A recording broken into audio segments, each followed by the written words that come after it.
क्या आप कभी किसी बड़े फैसले में इतने कंफ्यूज हुए हो कि कुछ समझ ही नहीं आया?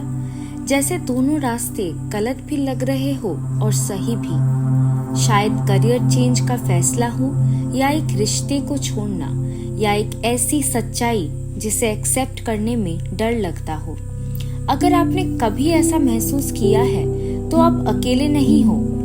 5000 साल पहले एक महान योद्धा भी ऐसे ही एक कंफ्यूजन में था। उसका नाम था अर्जुन, और उसकी उलझन ने जन्म दिया भगवद गीता को। अर्जुन जो महारथी था, युद्ध के लिए तैयार था, लेकिन जैसे ही उसने सामने खड़े अपने पिता तुल्य गुरु, मित्र और रिश्तेदारों को देखा, उसके पैर थरथरा गए। गीता के एक शब्द में कहा गया है कि अर्जुन का मन चक्कर खाने लगा, हाथ कांपने लगा और उससे खड़ा रहना भी मुश्किल हो गया।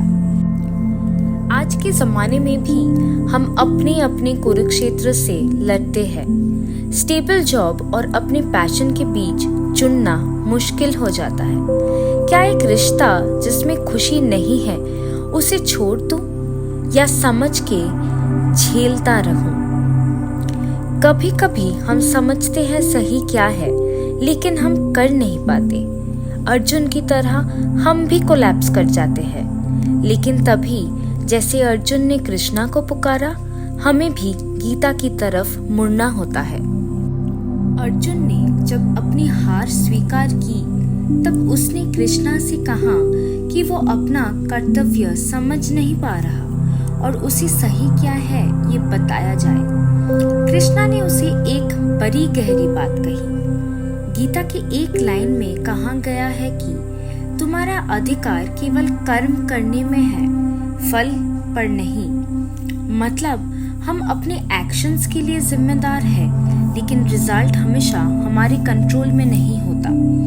जो सही हो वो करो, बिना इस बात की चिंता कि उसकी अंजाम क्या होगा। तो अब सवाल ये है, ये गीता की बात हम अपने लाइफ में कैसे लाए?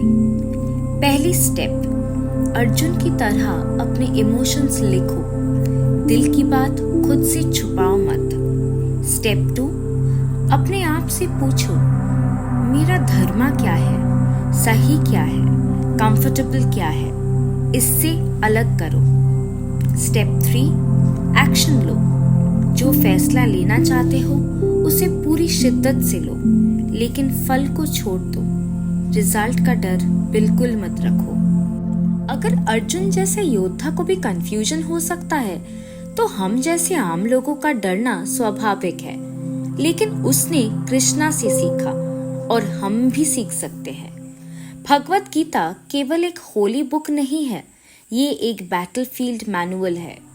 जो कंफ्यूज्ड है, ब्रोकन है, डरे हुए है, ये उनके लिए है। जैसे अर्जुन ने क्लैरिटी पाई, वैसे ही आप भी पा सकते हो। जय श्री कृष्णा।